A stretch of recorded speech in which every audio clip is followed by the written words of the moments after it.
Alright, Assalamualaikum dan selamat bertemu kembali. Okey, hari ini saya nak share dengan korang cara entry Morningstar. So simple. So dekat one hour dekat sini, dekat one hour kalau korang nampak candle je pun dekat kawasan supply ataupun demand, okay, ini bermaksud price tu nak reverse. So sebagai contoh dekat sini. Dekat sini one hour apabila price turun dekat sini, korang nampak apabila price turun dekat sini, dalam zon ni korang nampak ada Morningstar. Ini Morningstar ni yang 3 batang. 1, 2, 3 ni. Morningstar ni macam mana saya tengok korang? Morningstar dia macam ni. Morningstar nampak ni?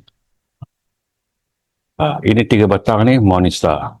So bila korang nampak Morningstar dekat 1 hour, apa yang korang perlu lakukan adalah korang markingkan saja yang atas sekali dekat sini. Nampak? Markingkan saja. Okay? Candle Jepun, okay, tak kira lah Morningstar adalah kita kena tunggu price keluar dan price masuk balik. Masuk balik dekat sini lah yang kita nak entry selepas dan juga sebelum garisan ni. Nampak? So, kalau nak entry awal, apa yang korang perlu lakukan adalah korang pergi kepada M15. So, nampak dekat M15 ni, price, okay, dia keluar, dia masuk balik. Masuk balik dekat dalam zone ni lah yang kita nak entry. Nampak? Okay. So, simple sahaja. Okay. Macam mana nak entry? Dia dah masuk balik dekat sini. Satu trend line saja. Nampak? M15. Dia keluar saja. Korang pergi kepada M5 untuk entry awal. Lepas kat sini. Dia keluar. Dia pull back sedikit. Nampak? Dia keluar. Dia pull back dekat sini. Korang just entry buy. Nampak tu?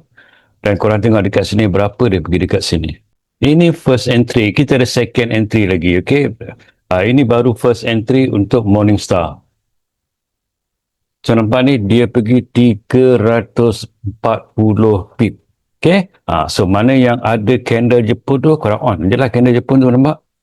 Nampak dekat sini dia dah bagi buy dekat sini kan. Nampak tu? Bagi buy dekat sini. Ada buy engulfing dekat sini korang dah boleh buy. Okay. Kalau korang on kan EMA ni nampak dia pun dah break dah EMA dekat sini. Okay. Kalau korang nak belajar lagi di pasar candle Jepun, link ada kat bio saya. Ada 17 setup candle Jepun. Link ada kat bio di atas. Korang klik sekarang.